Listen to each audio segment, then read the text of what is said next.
Okay, so today we're going to continue looking at our normal distribution curve and being able to find percentages.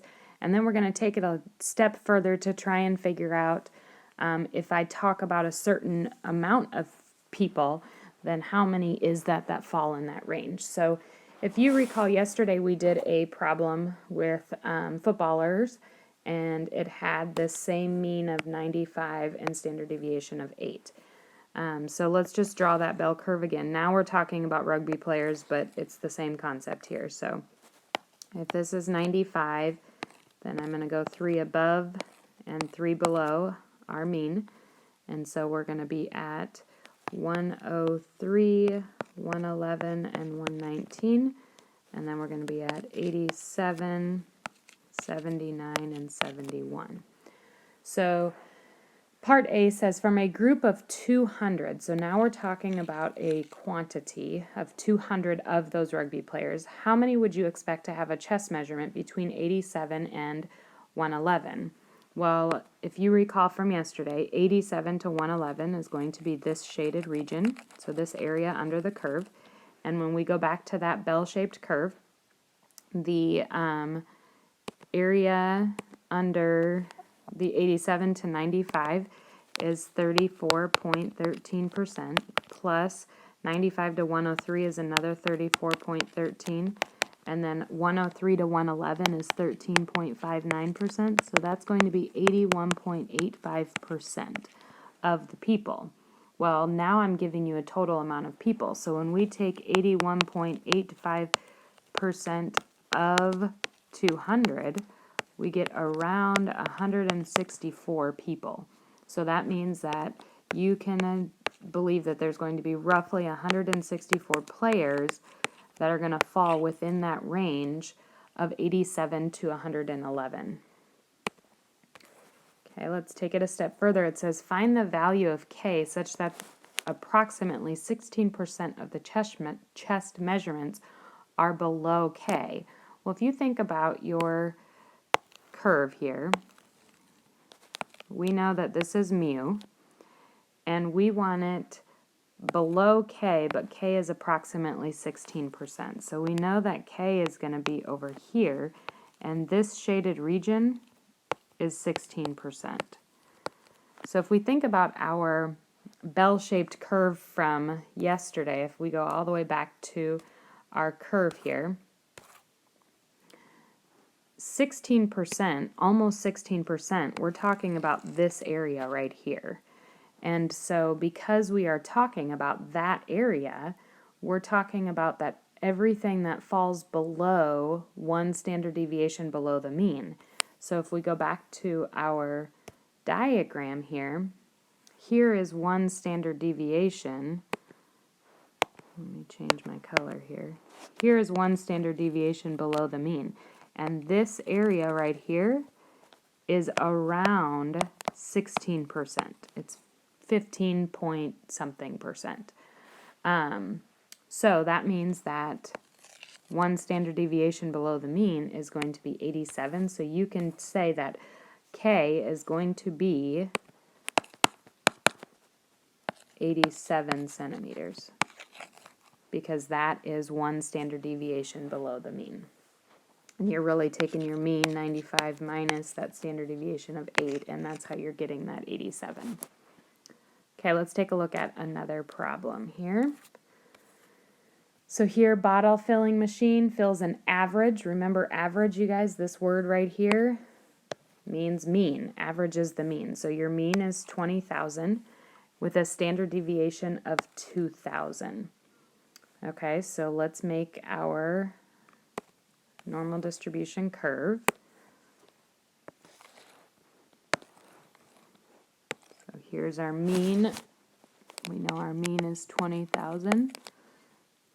And then we have 1, 2, 3 above and 1, 2, 3 below.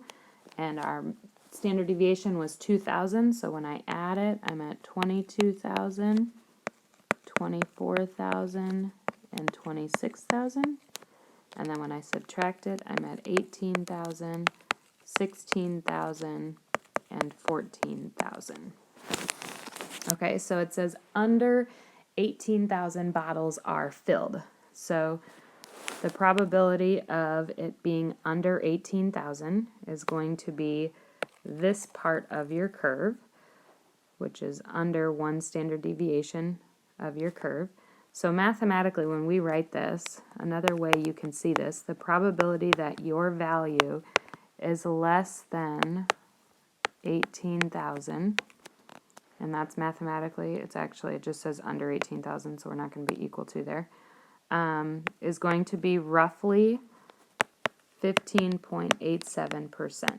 Because if you remember, this area here is 0.13, this area is 2.15, I believe, and then this is 13.59. So when we add all of those together, that is where we are getting that 15.87. Okay, part B says over 16,000 bottles are filled. So more than 16,000 bottles.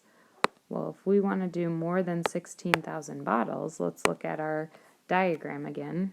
Identify where 16,000 is, which is right here. So more than is going to be this whole area here. Now there's a couple ways that you can do this. You know that this is going to be everything that's below 16,000, and you know that if you have everything below 16,000 and you add everything above 16,000, that's going to be 100% of your information there. And so another way that you can do this is to just subtract it from 1, like subtract our, that is 2.28% right there. And so if you subtract 2.28% from 100%. So the probability that x is greater than 16,000 is really 100% minus 2.28%, which is 97.72%. So you can say that 97.72% of the bottles are going to be over 16,000. Or excuse me, over 16,000 bottles are filled. Okay, and then the last one, it says between 18,000 and 24,000 bottles inclusive. That means including 18 and 24,000. But when we're talking about the area under a curve, honestly, that doesn't change whether you're including it or not on your percentages. So if we just go back up to our grid, so now I'm talking, these colors are going to get kind of crazy. I'm going to go yellow there. Actually, let's just change our color here. And I'm going between 18,000 and 24,000. So I'm talking about from here to here, which is this whole area right here in the green. And so we're talking about the 34.13, the 34.13, so that's 68%, plus that 13.3, or 0.59, excuse me.